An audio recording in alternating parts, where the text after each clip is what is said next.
अस्सलाम वालेकुम। Urdu point sports round up के साथ मैं हूं सना अमजद। आज के प्रोग्राम में बात करेंगे दौरा ऑस्ट्रेलिया की। जैसा कि आप जानते हैं कि पाकिस्तान क्रिकेट टीम इस वक्त ऑस्ट्रेलिया में मौजूद है। थोड़े ही दिन रह गए हैं वनडे सीरीज़ स्टार्ट होने में और पाकिस्तान टेस्ट सीरीज़ नहीं जीत सका। ये बदकिस्मती है कि हमारी कि हम पिछले 21 साल से मुसलसल टेस्ट सीरीज़ ऑस्ट्रेलिया से हार रहे हैं। 21 साल में पहली दफ़ा पाकिस्तान के पास ये सुनहरी मौका था कि वो टेस्ट सीरीज़ जीत सके, लेकिन अनफॉर्चुनेटली हमारे हाथ से ये मौका भी निकल गया। बहुत टाइम हो गया कि एक तवील अरसा था जिसे तय करने के बाद उम्मीद की किरण नज़र आई थी कि शायद इस दफ़ा पाकिस्तान टेस्ट सीरीज़ जीत जाए, लेकिन ऐसा ताहाल ना हो सका। अब पता नहीं कितना टाइम मज़ीद लगेगा पाकिस्तान को टेस्ट सीरीज़ जीतने में। लेकिन चेयरमैन पीसीबी शहरयार खान को मिकी ऑर्थर ने अभी कुछ ही देर पहले एक रिपोर्ट सबमिट करवाई है, जिसमें हेड कोच मिकी ऑर्थर ने तमाम का तमाम मलबा जो है वो बॉलर्स के सर पर डाल दिया है। जाहिर है कुर्बानी का बकरा किसी ना किसी ने तो बनना ही था, तो इस शिकस्त का भी तमाम मलबा जो है वो बॉलर्स के सर पर डाल दिया गया है। हेड कोच मिकी ऑर्थर का कहना था कि बॉलर्स ने अच्छी परफॉर्मेंस नहीं दी, जिसकी वजह से हम टेस्ट सीरीज़ नहीं जीत सके। पाकिस्तान टेस्ट सीरीज़ तो नहीं जीत सका, लेकिन कुछ ही दिनों बाद जो है वनडे सीरीज़ शुरू होने वाली हैं। उससे पहले हम नज़र डालेंगे टेस्ट सीरीज़ में बनने वाले कुछ रिकॉर्ड्स पर। कुछ अच्छे रिकॉर्ड्स बने हैं और कुछ बुरे रिकॉर्ड्स बने हैं।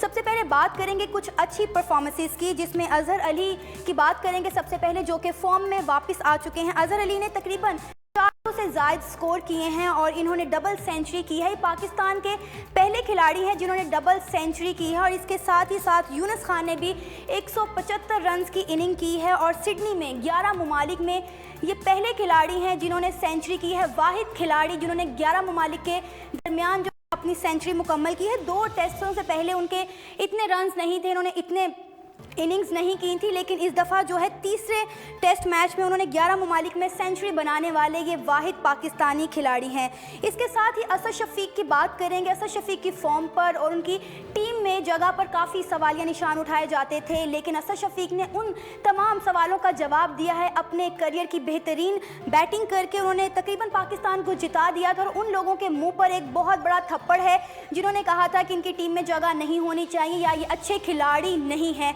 तो असद शफीक ने सबको एक अपनी अच्छी परफॉर्मेंस के साथ अपने करियर की बेहतरीन बैटिंग के साथ पाकिस्तान को तकरीबन वो जितवा चुके थे और उन लोगों को एक मिसाल बन के जवाब दिया है कि वो एक अच्छे खिलाड़ी हैं और वो बहुत अच्छा परफॉर्म कर सकते हैं। बाकी अब बात करेंगे वहाब रियाज़ की। तो बाकी जो बॉलर्स हैं उनकी निस्बत वहाब रियाज़ ने बहुत अच्छा परफॉर्म किया है, लेकिन कुछ मसाइल इनके साथ रहे। 9 बॉल के मसले की वजह से वो ज़्यादा विकेटें हासिल ना कर सके, लेकिन ओवरऑल अगर देखा जाए तो तमाम बॉलर्स की निस्बत जो है वहाब रियाज़ ने बड़ी अच्छी कारकर्दगी का मुजाहिरा किया है। ये तो बात हो गई अच्छी परफॉर्मेंसेस की। अब कुछ बात करते हैं उन क्रिकेटर्स की जिन्होंने मायूस कुन कारकर्दगी का मुजाहिरा किया।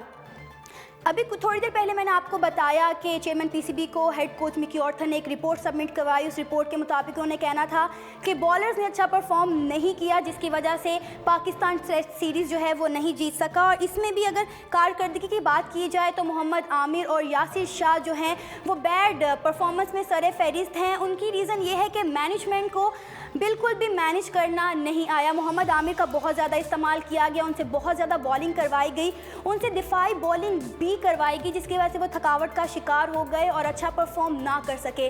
ऐसा ही यासिर शाह के साथ भी हुआ। मैनेजमेंट जो है वो सही से मैनेज नहीं कर सकती, क्योंकि यासिर शाह देखा जाए और मोहम्मद आमिर की बात की जाए तो दोनों ही बहुत अच्छे बॉलर्स हैं और अगर मैनेजमेंट का सही से इस्तेमाल करती तो शायद नताइज आज कुछ और होते, लेकिन ऐसा ना हो सका। मैनेजमेंट ने अच्छे से इन प्लेयर्स का इस्तेमाल नहीं किया गया। और अगर हम बात करें रिपोर्ट की जो चेयरमैन पीसीबी को मिकी ऑर्थर ने सबमिट करवाई है, तो उसमें भी साफ साफ जाहिर है कि उन्होंने मेंशन किया है कि बॉलर्स की नाक़िस परफॉर्मेंस की वजह से हम ये टेस्ट मैच नहीं जीत सके। इसके साथ ही अगर हम बात करें मिसबाउल हक की, तो उनका बल्ला भी जो है वो ज़्यादा रन्स ना उगल सका।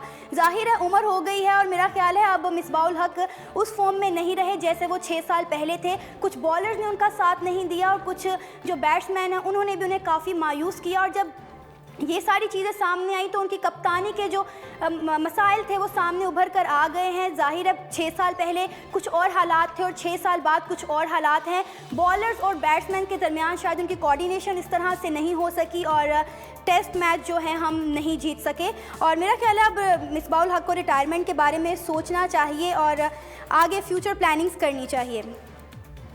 ये बात होगी टेस्ट सीरीज़ की। अब कुछ बात करते हैं वनडे सीरीज़ के हवाले से। अभी वनडे सीरीज़ स्टार्ट होने में कुछ ही दिन बाकी हैं, लेकिन तब्दीलियां जो हैं वो रोनुमा होने को हैं। हमें काफ़ी तब्दीलियां अभी से ही देखने में आ रही हैं। कल जैसे एक अफसोसनाक खबर सामने आई, मोहम्मद इरफान की जो है वालदा ठीक नहीं थी, इंतकाल कर गई वो बीमारी की वजूहात की वजह से। तो इस की वजह से उन्हें रिप्लेस किया है, जुनैद खान ने मोहम्मद इरफान को रिप्लेस किया है। लेकिन अगर मोहम्मद इरफान ऑस्ट्रेलिया में होते तो वहाँ की पिचेस पर वो बहुत अच्छी बॉलिंग कर सकते थे, लेकिन अनफॉर्चुनेटली मोहम्मद इरफान की वालदा के इंतकाल की वजह से जुनैद खान को रिप्लेस करना पड़ गया। और दूसरी जानिब अभी एक और ख़बर सामने आ रही है, वो है कि सरफराज अहमद की वालदा भी ठीक नहीं है, जिसकी वजह से वो वतन वापस आ रहे हैं, टीम को वहाँ पर अकेला छोड़कर। और बहुत ज़्यादा इम्कानात हैं कि कामरान अकमल जो हैं वो उन्हें रिप्लेस करेंगे। और कामरान अकमल के साथ साथ जो है शजील खान और उमर अकमल के अलावा टीम के पास कोई भी ऐसे बैट्समैन नहीं है जो मौजूदा दौर की जारहाना बैटिंग कर सकें। तो इसीलिए पाकिस्तान को जो है वनडे सीरीज़ के दरमियान बहुत ज़्यादा मुश्किलात का सामना करना पड़ सकता है। और साथ ही साथ बाबर आजम के पास ये एक बहुत ही सुनहरी मौका है कि वो अपनी परफॉर्मेंस अच्छे से दिखा सकें और बहुत अच्छा परफॉर्म कर कर अपने आप को दुनिया पे मनवा सकें, क्योंकि ऑस्ट्रेलिया और इंग्लैंड दो ऐसी जगह हैं जहां पर अच्छी परफॉर्मेंस देने वाले खिलाड़ी पूरी दुनिया की रैंकिंग में आ जाते हैं। तो बाबर आजम के पास ये बहुत अच्छा मौका है कि वो ख़ुद को मनवाएँ और अच्छा परफॉर्म करें। और अब बात करेंगे वनडे सीरीज़ के कप्तान अजहर अली की। अजहर अली पहले ही चेयरमैन की नज़रों में आए हुए हैं। चेयरमैन पीसीबी शहरियार खान का कहना है कि अजहर अली पहले बहुत अच्छे कप्तान हैं, लेकिन उनकी परफॉर्मेंस उस तरह से नहीं हो रही जिस तरह एक अच्छे कप्तान की परफॉर्मेंस होनी चाहिए। अगर अजहर अली को अपनी जगह बरकरार रखनी है, अपने आप को कप्तान बरकरार रखे रहना है, तो उनके लिए सीरीज़ जीतना बहुत ज़रूरी है।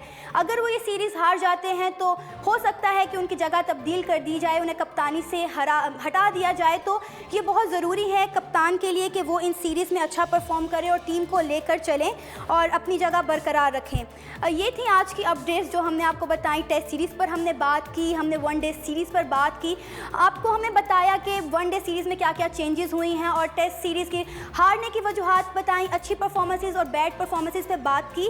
और यहाँ पर मैं एक आखिर में और बात मेंशन करती जाऊँ कि अगर पाकिस्तान को 2019 का वर्ल्ड कप जीतना है, बराह रास्त वर्ल्ड कप के लिए क्वालिफाइड करना है, तो ये सीरीज़ पाकिस्तान को हर हाल में जीतनी होगी।